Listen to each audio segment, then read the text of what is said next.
All right, we are now in the interior of 3903P, the 2015 Roadtrek Versatile. I'll start all the way at the back, kind of work my way out. In the back here, you have your couch or bed. This is a power fold down bed, so the switch is just to the left of the thermostat over here to fold the bed down. Once the bed is down, there is a little board in the very back half of the camper that you could lay across the front up here, and then lay your cushions down to fill the void and make a little bit wider bed area. There are cup holders on each side of the bed and crank out windows on each side of the bed. Lights in the back corners over here have little push buttons. They just push right in the center. The light back here above the table has a little switch just on the light itself. Over here on the left, you have your thermostat for your heating and air conditioning. The first thing you'll do is over here on the left side, you'll push the button and it'll illuminate. Right here it says off. If I hit it again, it says fan. If I hit it again, it says cool. If I hit it again, it says furnace. If I hit it again, it says heat pump. And if I hit it again, it says off. You will go to whatever desired setting that you like, and then use the arrow keys to set your temperature, and it will automatically turn on. If it's on furnace, it's going to run strictly propane. It will use if you're plugged in, the air conditioner to circulate some of the heat. If you're on heat pump, it is going to use the air conditioner to run backwards and produce heat. And if you're on air conditioning, it's going to obviously create cold air out of your air conditioner. And if you're on fan, it's just going to blow air out of your air conditioning unit. There are storage compartments on each side, and there are screens that you could close off the window area, like the back window areas with, or the side doors. But other than that, storage in each of the sides over here. Over here, you're going to see a little button that you can push, and there's a red light that either goes off or on. That is the antenna amplifier for your air television antenna on the rooftop. With that button depressed, you will pull in better reception of air television channels. You will have to go to menu and do a channel search on your TV to pull in your local channels.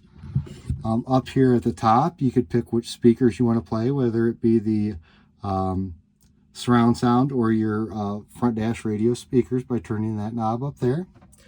Cords are going to be for television and for the DVD surround sound player down here just below.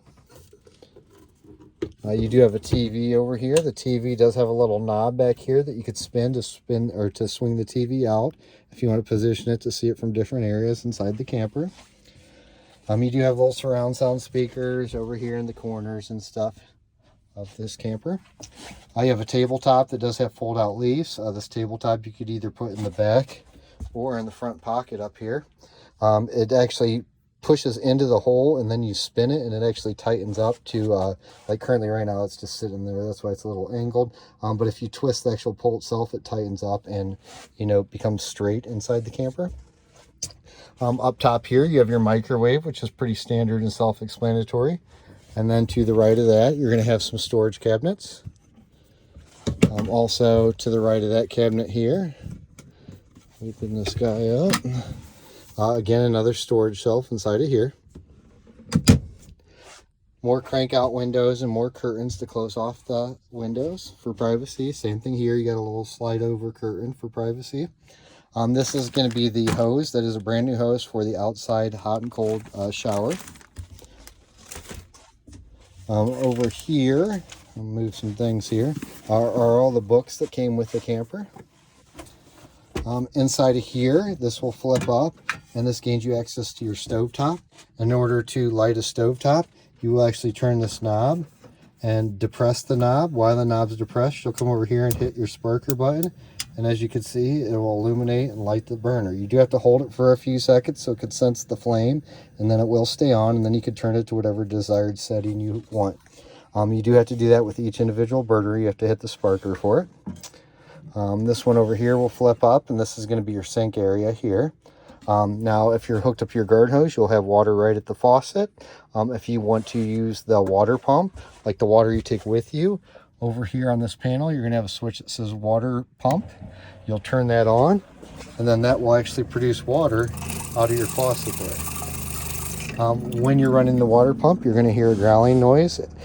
As you're using water, once it builds up pressure, the pump will actually shut off, and the pump's kind of on-demand thing. So as you use water, the pump will kick back on and make noise, and as you're not using water, the pump will kick back off. but the switch for that is over here. And again, that switch only has to be on when you're pumping out of the freshwater tank. If you're hooked up to the garden hose, you have the pressure of the garden hose, and you do not need that switch on. Over here, you got some storage in the cabinet. In the very back there is that water pump I was just talking about. Down here, this is access to the water heater. It does have bypass valves on it, so when it's time to winterize, you could actually shut the water heater off, drain it, and then be able to bypass it and pump antifreeze throughout the system. Over here, you have your refrigerator. This refrigerator is actually a three-way refrigerator. It will run off AC, DC, or gas. You'll basically, your first button here is an on-off. The other two buttons over here will let you select between AC, DC, or gas, or if it's in auto mode, it will automatically pick, like if you're plugged in, it'll run on propane. If I unhook it, it'll automatically switch over to DC or propane. And then over here, you just got temperature settings on the side. A lot of times I just like to max it out.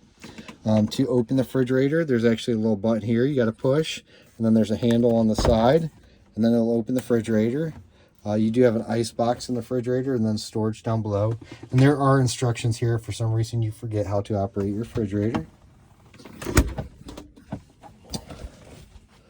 Over here, you got a couple snaps on the side of the door to help keep it closed. Unsnap that. And then we can flip this open and gain access to the bathroom area. Again, there's a little push button light inside of here. You have a side flush toilet with a pedal just to the right of the toilet. And then you do have a shower head or shower knobs and a shower head up top there. The curtain will actually spin around and you actually shower in the hall here. And there's a drain in the actual floor. There's swing out extensions for the shower door that come out of the door. We'll close this guy back up. The drain I was talking about is just down here in the floor. If you pick this up, there's actually a water drain in the bottom of the floor for the shower. Moving up here to the front half, you have your smoke alarm up here. Down here, this is going to be all fuses and breakers, and they're labeled on the actual panel itself what they are. Up top here, your generator start-stop switch. If it hasn't been ran in a while, you're actually going to want to hold this switch down a little bit till the light comes on. Once the light comes on for a minute, you'll hold it down just a few more seconds. What that's going to do is it's going to prime fuel up to the generator so it starts easier for you. Once you prime it, you can flip it over to the start button, hit start, and the generator will take off. It does use the same fuel tank as the vehicle itself. If you ever get below a quarter of a tank of fuel, the generator will not run. It has to see over a quarter of a tank of fuel. Again, that generator has been serviced, so oil's been changed and filters have been checked. Over here, you got little tank level buttons that if you push, will illuminate dots to show you the condition of what all's in your tanks. Also shows you propane, battery condition, fresh water, black water, and gray water. Black water is going to be toilet water. Gray will be sinks and showers.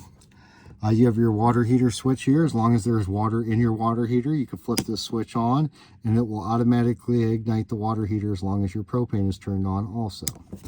The water pump switch is just over here where I showed you that. You do have an inverter switch. What the inverter does is it takes 12 volt battery power and converts it to electricity, just for like TVs and select outlets, not every outlet in the camper, but that'll supply battery power, like I say, convert battery power to electric for select outlets.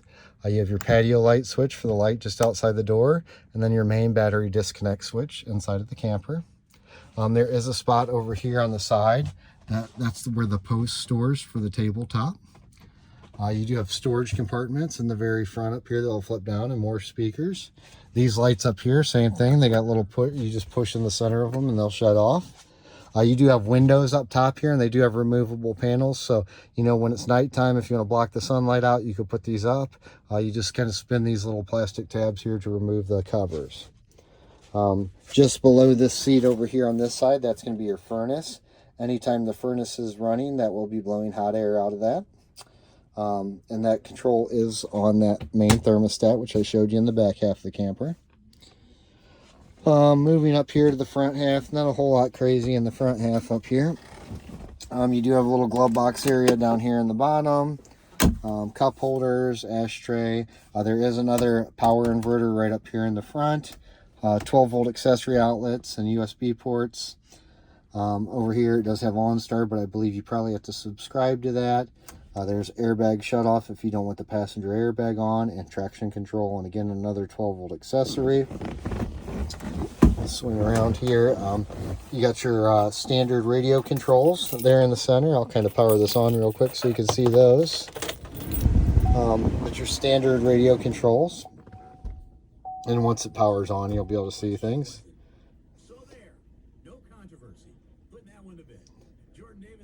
And again with this, as soon as you go into reverse, it will show you your backup camera. So it'll show you anything behind the camper every time you go into reverse. Once you go back into park or drive, it will go back to the radio screen. Up front here on the steering column, you got all your controls for radio, cruise control, horn in the center, wipers and washers and turn signals over here. This will scroll you through the screen up on the dash. And then you have your lights and dimmer switch over here also. Then just your typical visors. And there is a curtain that will pull around to the front on both sides and meet in the middle to give you privacy up front. Other than that, that basically concludes everything in my video. We appreciate your business and hope you enjoy your new camper. Thank you.